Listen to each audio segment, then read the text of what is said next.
Welcome back to Keep It Real Boxing. This is Cypherbox. So, it was announced yesterday that Tevin Farmer has signed a co-promotional deal with Eddie Hearn, Matchroom USA, and Dibella and Dibella Entertainment.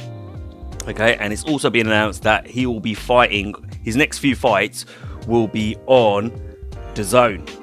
Okay, so here's my take on all of that. I kind of think it's actually a good thing for Tevin Farmer. First of all, I think Tevin Farmer's a really good fighter, very talented with a lot of ability. He got robbed last year against Dagale by the judges for the IBF title when he was fighting for the vacant IBF title. Not only that, after that, you know, Dagale tested positive for testosterone. He was stripped of the IBF belt, and then Tevin Farmer got another shot at the vacant belt again, the vacant IBF belt again at 130 pounds against Billy Dibbs, and he won that fight. He is now the 130 pound IBF champ. So congratulations to him on that. You know, I think that was kind of poetic justice there. In terms of him signing with DAZN and Eddie Hearn, I think it's actually a good thing for him. You know, Tevin Farmer's a really talented individual, but he's not got the team behind him to push his career. And I think by signing up with DAZN and Eddie Hearn, he'll get more exposure in terms of his career, and better and potentially hopefully bigger fights as well. So I think for Tevin Farmer as a whole, I think it's a good move. It's a smart move in my opinion, because he does need a good promoter behind him, and you know, he needs a platform to, you know, showcase his skill sets more often and more frequently. So overall, I think it's a good thing. Also, I think it puts him in a position to make that fight that he's been chasing after for some time now. You know, it's no secret that he wants Gervonta Davis. Gervonta Davis is currently holding the Super WBA belt at 130 pounds. And you know, these two, there's no love lost between them. We've seen the social media wars, where they've had their words of war words, should I say, and you know, they've gone back and forth with each other on countless occasions. And you know, Leonard Ellerby, last time when he was asked about this, he turned around and said, you know, well, what has Tevin Farmer done? Well, he was robbed out of the belt and stuff like that. I go, well, that's a shame, innit? But he's not doing what Gervontay's doing. He's not holding a world title, etc. and stuff like that. Well, now he is holding a world title, you know, and you know, he's now made the right move. He's got a promoter behind him. He's got a platform where he can showcase his skill with DAZN. He's got Dibella still working with him as well. So, you know, potentially, hopefully, you know, can we see that Gervonta Davis fight? You know, that's a good fight. I like to see that. I like to see Gervonta Davis versus Tevin Farmer. So hopefully this will open up the doors to kind of make that fight, in my opinion. And I hope we do get it. You know, another thing I kind of wanted to talk about while we're on this subject is DAZN, the idea of DAZN. I've seen a lot of videos on DAZN. Majority of those videos, I have to admit, have been negative, especially from the US YouTube channels. A couple here in the UK haven't been too positive in their thoughts, I suppose, about DAZN and Eddie Hearn and his business venture into the US market, boxing market. And I suppose, you know what, I haven't really said much about it. So I thought, you know what, I might take a few minutes just to kind of give my take on the whole Eddie Hearn, Matchroom USA, and their deal with DAZN out in the US. So, what do I think of the DAZN idea as a business venture for Eddie Hearn, Matchroom? I think personally it's a good idea. I don't see anything wrong with it in terms of the idea itself. Streaming fights over the internet, you know, that's the future for everything now. You can see it's happening. You know, boxing is going on, sports is going on, streaming online, movies are now streaming online. You can watch TV online. You know, eventually, you know, everything will go online. So from that point of view, it's a smart move. I like the idea. You know, the way that they're not gonna limit themselves. Sorry. In terms of, they don't have to worry, because they're on their own platform and it's essentially their own channel which they control. They don't have to worry about following a schedule, a TV schedule. Oh, at 10 o'clock we've got to be done by because this movie's on, or the 10 o'clock news is on, or you know, something else, or ice hockey's coming on, or basketball's coming on in America. You know, they can go on for as long as they want, and start as early as they want or as late as they want with their shows. So from that point of view, I think it's a good idea. I'll get onto the price later on because I kind of want to talk about what Eddie Hearn's done so far with it. But as an idea, as a whole, I think, yeah, it is a good idea. I don't think it's a bad idea at all. I think it's a smart move. Also, I think that the idea that the World Boxing Super Series is going to now be broadcasted on DAZN for all US boxing fans. One thing I've heard about the World Boxing Super Series out in the US is that a lot of people have been frustrated that, you know, they can watch it, but they have to watch it on Facebook or etc. and stuff like that, or their YouTube channel and stuff like that. But they're surprised that it wasn't picked up by a channel out in the US. But so that means that if you're someone out in the US who didn't have access to the World Boxing Super Series, you're now going to get access to it. And the first season of the World Boxing Super Series has been great. The super middleweight competition, the tournament was really good. It has been really good. We're going to see the final pretty soon. I think is it in Dubai or Saudi Arabia? I think it's Saudi Arabia. Between George Groves and Callum Smith. We've just had the cruiserweight tournament finish recently where Usyk beat Garcia and he's now the undisputed cruiserweight champion of the world. The cruiserweight, I have to be honest, I felt the cruiserweight tournament was probably better than the super middleweight tournament, but that doesn't mean the super middleweight tournament was crap. I just felt it was probably a little bit better in terms of the quality of fights and the quality of fighters. And obviously you've got the MMA company, is it Bellator? I'm not really an MMA fan, but you've got that on there as well. So it seems like the idea behind DAZN and what they're trying to do is probably the right idea, right approach in terms of what their vision is. That they want to get as much boxing on there, but they're not just limiting it to boxing. They're looking at MMA. I'm pretty sure they'll look at other sports eventually down the line in the US. So like I said, I like the idea of it all. But there are a few things I probably am critical of when it comes to the whole idea. Well, to be fair, what I'm critical of is Eddie Hearn and his approach of it. So I think, like I said, the overall idea is great. Like what he's gone for, the partnership he's building with DAZN, that's great. I just think he's taken the wrong approach to it all. So I think he's already made a few mistakes. I think first of all, the arrogance and the ego that he marched into the US with, saying like the promoters in the US and the boxing managers in the US are going to be quaking, and the broadcasters are going to be kind of like quaking in their boots, kind of thing. You've already got all the promoters and the managers and the broadcasters out there. You've got their backs up out in the US. Richard Schaefer, Al Heyman, Shelley Finkel, Dibella, Oscar De La Hoya, Showtime, HBO, whoever your competition is. And I think that was probably a big mistake from his part. I think he's probably started to learn that was a big mistake, because ultimately he needs to work with those guys. Yeah.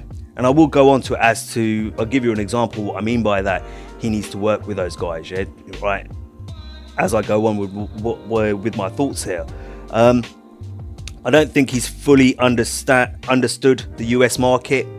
I think he feels like he could take the UK model that he's built here in the UK for boxing and take that to the US and make it work in the US. And I think he's slowly realizing that's not the case. He's probably going to have to try a different model or use the same model but go make adjustments to it to kind of adapt to the US market, because you've got to remember there are other sports in the US. Now here in England, obviously we have football, yeah, but football's never on at 10 o'clock at night, is it? There's never a live game on at 10 o'clock at night when Anthony Joshua's fighting. There's no cricket on when Anthony Joshua's fighting, live cricket. There's no like England's playing. There's no live rugby, there's no live tennis, there's no live sports competing with Anthony Joshua, for example, or any main event, Tony Bellew, David Haye, whatever. When they get in a ring at 10 o'clock at night here in the UK, there's no other sporting event going on. So he's not really competing with anyone. Out in the US, he's going to have that problem. He is going to go up against the NFL, NBA, the NHL, which is the ice hockey, the baseball, out there. You know, not only that, he's going to go up against UFC. He may go up against HBO on the same night. May go up against Showtime on the same night. You know what I mean? He may, or ESPN even. You know, don't forget, college basketball, college football is massive out in America. You know, and those are kind of like their leading sports out there. You know, in terms of baseball, football, American football. I'm talking about. And also, you know, things like, basketball as well, the NBA, you know. So I think he's kind of underestimated in terms of when and where to broadcast a fight. Because I believe the first live show after Anthony Joshua versus Povetkin is going to be on October 6th. And I hear already that he's going up against Conor McGregor and Khabib, or whatever his name is. But I hear it's a massive fight. Look, listen, a fight with Conor McGregor is going to be massive in the UFC event, period. You know, it doesn't matter who he's fighting, right? We all know that. And also, from what I understand, I could be wrong, but someone from the US can correct me if they want. I believe, is it college football starts then? And I know college football's pretty big out in the US as well, from what I understand. You know, I'm not an expert in these sports, but in terms of their popularity, I do understand that. So I think he's probably made a few mistakes in that sense where he doesn't fully understand the US market. I personally think when I look at his Matchroom offices when he's done interviews there, it feels like majority of the people in the Matchroom offices in the US have been brought over from here in the UK. I could be wrong, but that's how I feel. Yeah, that's how it feels to me. And if that's the case, then that's a bit of a mistake as well, because you kind of want to bring in people from the US to work for you in your Matchroom offices so they can guide and advise you in certain things. So like if Eddie says, oh, let's put a show on this day, actually no, Eddie, this basketball game's going on at this time, we won't have the viewership. You know, you get what I'm trying to say? They can advise Eddie when and when not to go with his events on DAZN. So I kind of think he's probably underestimated a little bit there. And this is just me speaking my mind. And guys, you can disagree with me if you want. That's fine.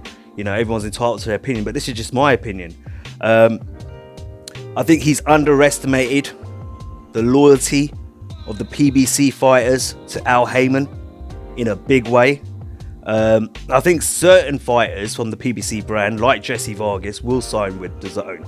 Because Al Haymon will probably advise someone like Jesse Vargas to go sign with DAZN. But like the big players on PBC, like Errol, Spence, Danny Garcia, maybe Keith Thurman, depending on what kind of Keith Thurman returns. But let's knock him off out there.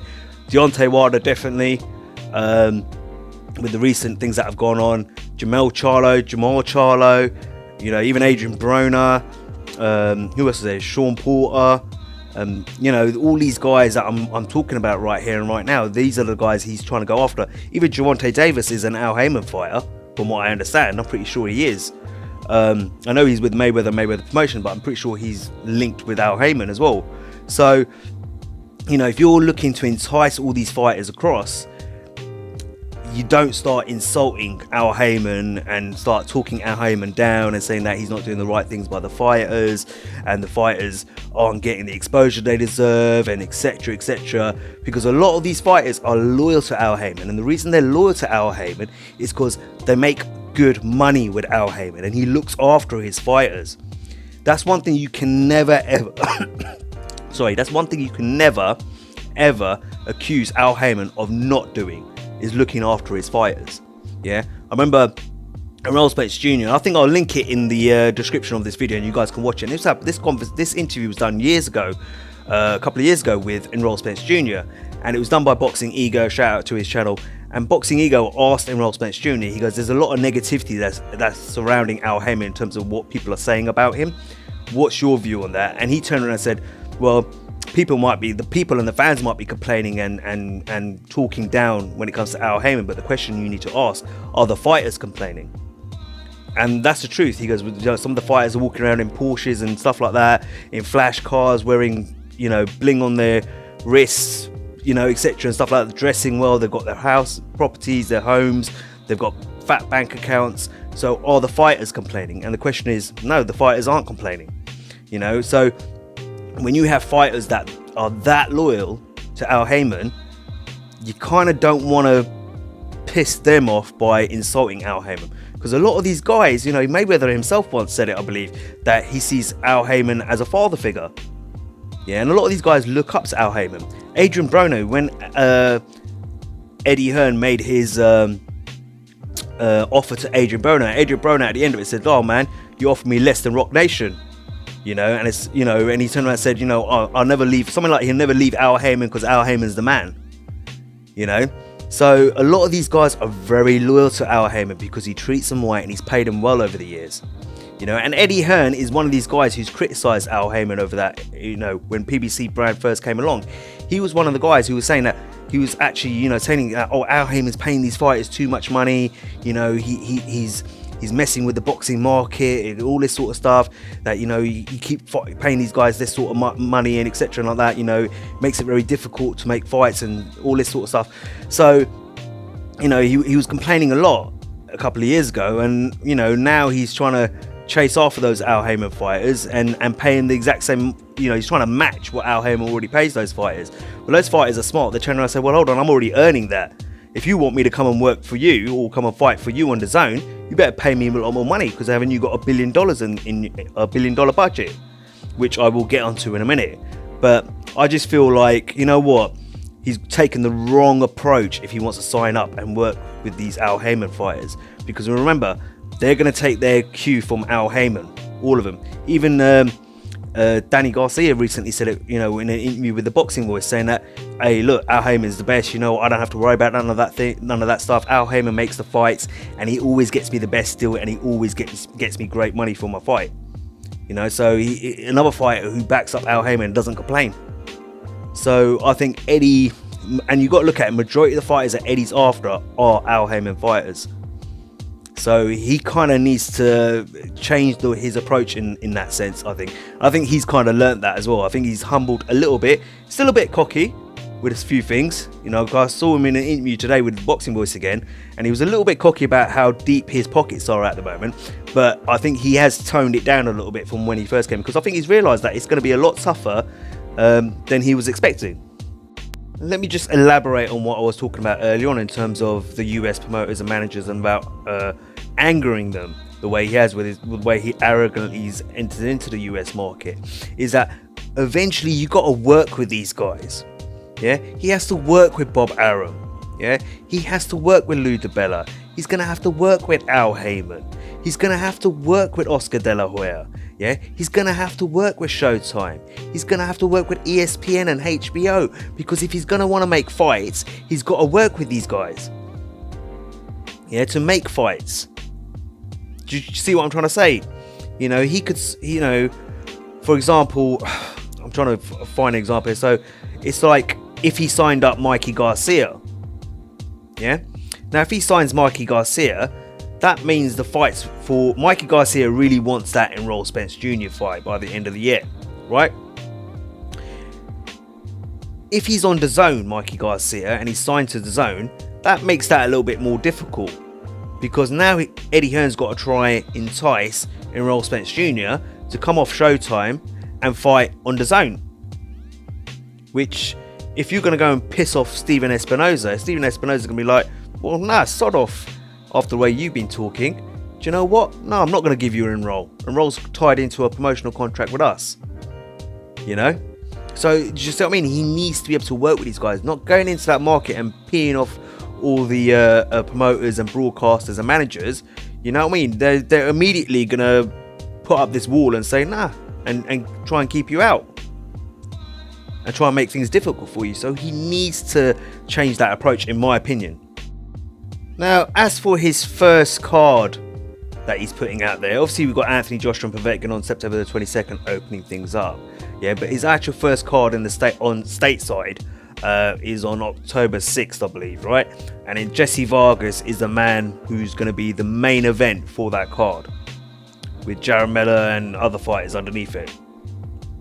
Then I don't know, they might fit Tevin Farmer into it, I don't know, but Jesse Vargas, main event for your first card. All I'm going to say is, lucky for Eddie Hearn, for the first 30 days DAZN will be free, because I can't see people giving up their hard-earned cash to pay for Jesse Vargas main eventing a card. And that's not me taking the mick or trying to hate or anything like that, or downplay Eddie Hearn. That's just my honest opinion. Here in the UK, would you pay £15 to watch a pay-per-view where Jesse Vargas is the main event? No, you wouldn't. Right? None of us would. We'd be like, what? We'd all end up lynching Eddie Hearn for that. Yeah? So, what makes you think in the US they're going to do that? Do you understand? What makes you think in the US they're going to give up their hard-earned money for cards like that? And that's why I said, luckily, the first 30 days are free, because I think that Jesse Vargas card is going to be part of that free viewership time, airtime or whatever you want to call it, that free 30-day trial period. So, but it's like, you're not going to set the world alight with that sort of stuff, with that sort of card, if that's what it's going to look like going forward. I mean, I think that's one of the main reasons why they actually have bought the World Boxing Super Series Season 2 and the Bellator, the MMA, is because they probably realised that a lot of people at the beginning, Matchroom USA, are probably going to struggle to get the fighters, the marquee fighters that they need to drive the whole DAZN platform from a boxing point of view. So that's why they've gone in and got the World Boxing Series. Because if you're going to pay, was it $9.99 a month in terms of dollars for DAZN, then you may pay that $10 a month roughly, just to have access to the World Boxing Super Series. But you're definitely not going to give up your money if you're going to put those sort of cards on where you've got Jesse Vargas, and that's the only kind of boxing you're going to be on there for a while, you know, in terms of Jesse Vargas and Jesse Vargas main eventing your fight cards. Do you get what I'm trying to say? So I just think, you know, Eddie probably there's probably a bit of a fail-safe there, and that's why they bought the World Boxing Series, the rights to the World Boxing Series, to show that in the US as a little fail-safe until Eddie can start signing maybe some marquee name fighters. That's just my opinion. Now, in terms of, there's a lot of YouTube channels out there saying, look, DAZN's failing, it's a failure and all this sort of stuff. I'm not gonna jump on that bandwagon. I'm sorry, but I'm not gonna. Yeah. One, I don't wish anyone out there to fail at anything. You know, if you want to go for something, go for it. Good luck to you. All the best to you. And, you know, that's all the best. And I mean that sincerely for Eddie Hearn. Go out there, give it a shot, give it your all, and best luck to you. I'm not going to jump on this bandwagon and start saying, oh, it's failing. Look at it. Oh, yes, this is brilliant. You know, see, I told you. No, I'm not going to jump on it, because in business, yeah, it's only just started. They haven't actually even started it. They've just announced it, and they're planning now to make their preparations for the app to go live. Eddie's still trying to sign fighters and still trying to negotiate, like with Mikey, Garcia and etc. And I'm sure there's plenty of other fighters he's talking to and trying to get him across. Not only that, at the same time, it's too early into this venture, into this business venture of Eddie Hearn's and DAZN's partnership, to be saying that it's going to fail, that it's failing already. You know, no business starts off immediately hitting the ground running. There's always hurdles, there's always complications, there's always things that they need to get around. You know what I mean? There's always going to be mistakes being made, and like I said, there have been some mistakes I felt being made by Eddie Hearn. You know, but these are learning curves. I truly think that if you really want to assess whether the DAZN app in the US has been a success or not, yeah, you would have to probably wait about a year. In a year from now, if it's still like it is now, then you could turn around and say, yeah, it's failed. It's a failure.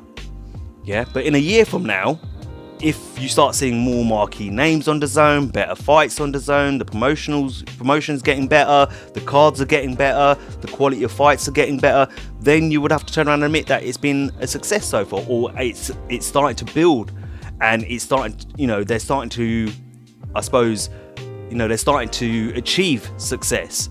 But if it's still, like I said, if it's still the same as it is now, then you could say it's failing. You can't, it's too early to start saying whether it's failing or whether it's not failing. Yeah, because remember, Rome wasn't built in a day. Yeah, you know that, I'm sure you all heard that saying. It takes time to build. Yeah, and you know, that's what it's going to take Eddie Hearn as well. It's going to take him time to build. It's a new market. He's the new kid on the block. DAZN's the new kid on the block. You know, Matchroom USA is the new kid on the block. And you know what? It's going to take time to build. You know, I have criticism about, you know, Eddie Hearn and since he's entered the US market, and this was before the DAZN deal. You know, you look at Daniel Jacobs. You know, he signed a promotional deal with Daniel Jacobs and said Daniel Jacobs a superstar, and this was over a year ago, I think it was now. And he said, you know, we're going to make Dan. He's got all the qualities of a superstar. We're going to make him a superstar. Does it feel like Daniel Jacobs has got any closer to being a superstar? No. So in that sense, you could probably turn around and say, it's been a year. What have you done with Daniel Jacobs? Not a lot. So could you say that he's probably at this moment in time, he's kind of failing Daniel Jacobs? Yeah. After a year's assessment, or year or so's assessment, you could say, yeah, he is starting to fail. He is failing Daniel Jacobs a little bit because he promised to make him a superstar, and that's not happened. Same thing, you got to take the same mindset with DAZN. It hasn't kick-started yet. It hasn't started off yet. So you would have to give DAZN at least a year before you could start saying, oh, it's failing or it's a failure. Yeah, you've got to give it 12 months. Yeah, and this is where your business brain needs to switch on. Yeah, no business starts off straight away, you know what I mean, achieving great things right from the off. Some do, but not all of them. You're going to come across hurdles, you're going to come across problems, and I think, you know, sometimes you're going to make mistakes and take the wrong approach, which I feel Eddie Hearn has done. You know, so it's not made his start to his US invasion, you know, he hasn't put it in a good place. But you've got to give it time. You've got to give time for this whole idea to kind of build. And then from a year from now, if they're still putting on the same cards like Jesse Vargas on a main event, you know what I mean, these sort of cards, then you can say, hey man, it's a complete failure. You know, you can say that then. But right now, I think it's just a little bit too early to start predicting or start saying it's failing or predicting where it's going to go, because we don't even know what it's going to become or what it is at the moment, because they're still in the middle of trying to sign top fighters, if that makes sense. And remember, I'm only giving you my honest opinion about this whole situation. This doesn't affect me in any way. I'm in the UK. I don't get DAZN.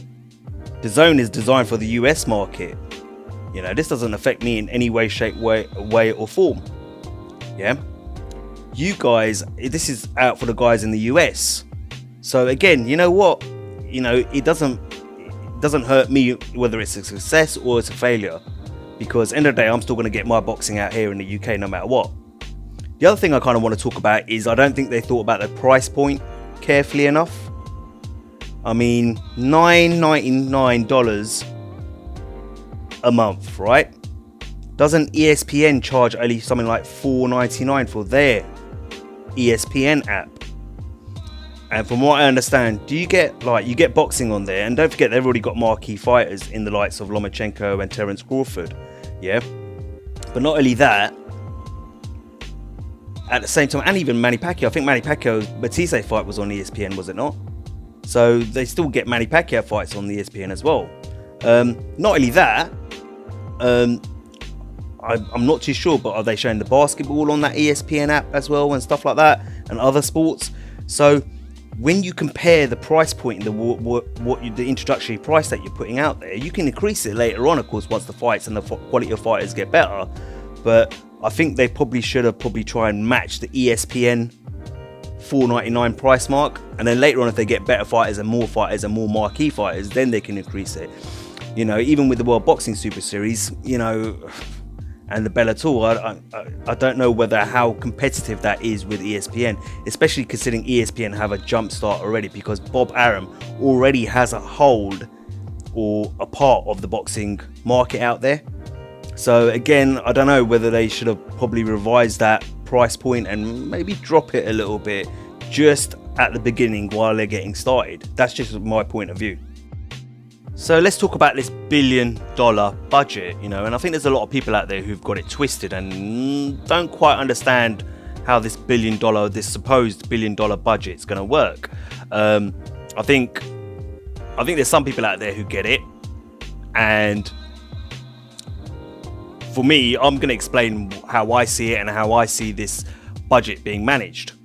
Okay, and in my opinion, I think a lot of people out there genuinely believe that DAZN have literally just handed over $1 billion over to Eddie Hearn, and Eddie Hearn he's got carte blanche. Basically, he can spend freely, and they've said, "There you go, here's $1 billion. That's your budget. Go make this work."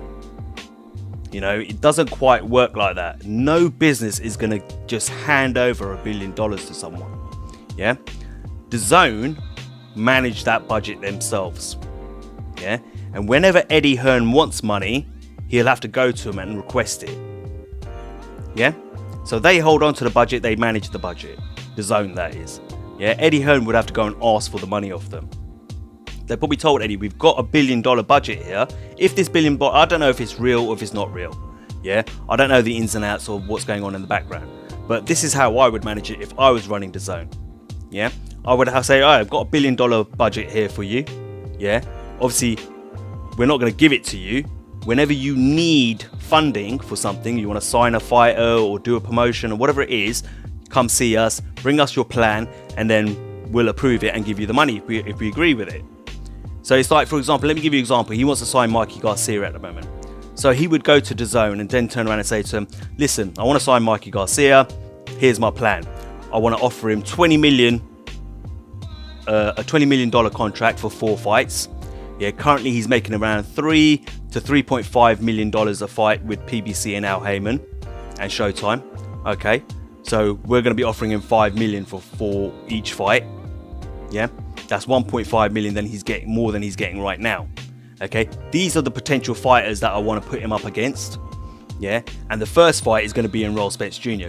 I'm just using this as an example. Yeah, I also need, along with that $20 million, I'm going to need an additional $8 million to pay Errol Spence Jr. because he's the champion. And not only that, to entice him to come away from Showtime and fight on DAZN. Okay, cool. Then I'm going to need another $5 million on top of that just to promote the fight. Okay, Eddie, so what's that in total? Yeah, so that's going to work out to what? Is it $33 million? Yeah, that's what I need. Okay, sounds like a good plan. We're happy with that. What's the rate of return in terms of profit on that? Well, this is how much I'm looking to earn. You're going to give me $33 million, and in return, I'm looking to bring back $50 million. All right, so we're going to make a bit of money back on this. Not a lot, but a lot. We are going to get some money back on it. Yeah, definitely. All right, here we go. Here's your $33 million. Do you know what I mean? That's how it's going to work. He's not going to be able to dip in and out when he feels like it himself. You know, there's a lot of people out there that genuinely believe that that's how it's going to work. That Eddie Hearn's got the budget, he's got it sitting in the bank, and he can do whatever he wants with it. No business is going to do that. Any business that operates that way, yeah, all right, I am flabbergasted if they still exist. There's no business in the face of this planet, no company on the face of this planet, no $1 billion business on the face of this planet that's just going to give away $1 billion like that. No, they're going to manage it themselves, and you would have to go and request the money off them. Yeah, so as you know, I've been hearing a lot of things like this $1 billion not real, it's over 8 years, it's over 4 years, or it's not $1 billion at all. I don't know. Yeah, I don't know the ins and outs of it. Yeah, I don't know people inside the boxing market in the US, so I can get sneaky little bits of information.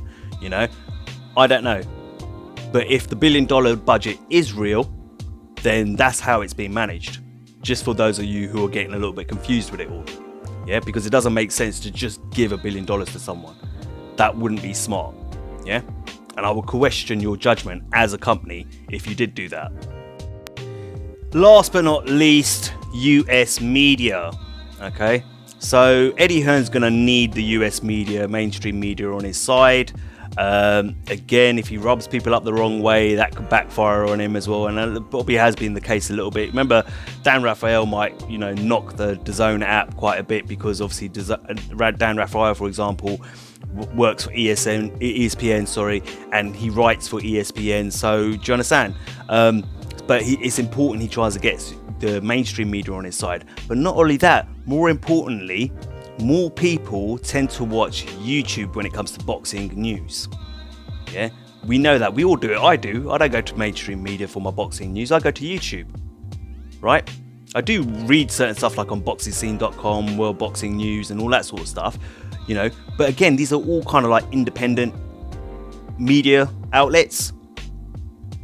okay?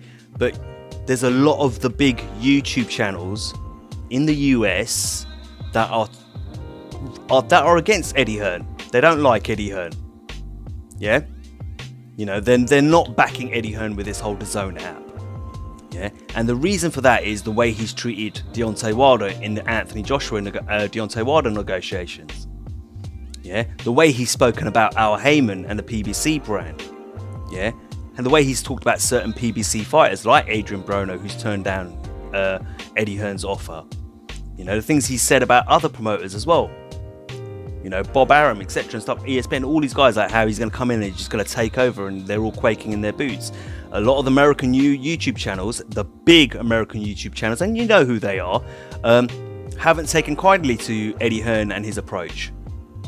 You know, and some of them are giving him a hard time. And a lot of these channels have some big followings and they're influencing their subscribers, the people that view their channels, their communities, their YouTube communities. So again, Eddie's got to change his approach a little bit. He was doing that with the boxing voice, you know, with the whole Deontay Wilder Anthony Joshua thing, where he was being quite negative to Nestor Gibbs and his channel, saying, oh, it's a little YouTube channel, that's all the media that Deontay Wilder does this time on this little YouTube channel, you know. But now he's realizing, actually, you know what, he needs Nestor Gibbs, he needs the boxing voice, because he's got to get his product out there. He needs these guys, you know. There's other channels as well that, you know, who are against Eddie Hearn and stuff, but he still invites them back in. Eddie Hearn's not that bad in that sense, because, you know, even if you talk bad about him, he's still willing to give you an interview. He still allows you back at his events. You know, he seems to be doing that a lot with the US channels, YouTube channels out there. Some of them he's had some falling outs and disagreements with live on air and during interviews, and I still see him at his next event in the US. Do you know what I mean?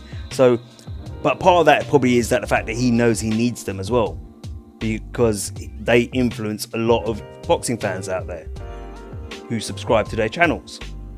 So, you know what? Like I said, it's important for Eddie Hearn to probably start making some adjustments in terms of his approach and his attitude to the US market, if he wants DAZN to grow and be a successful,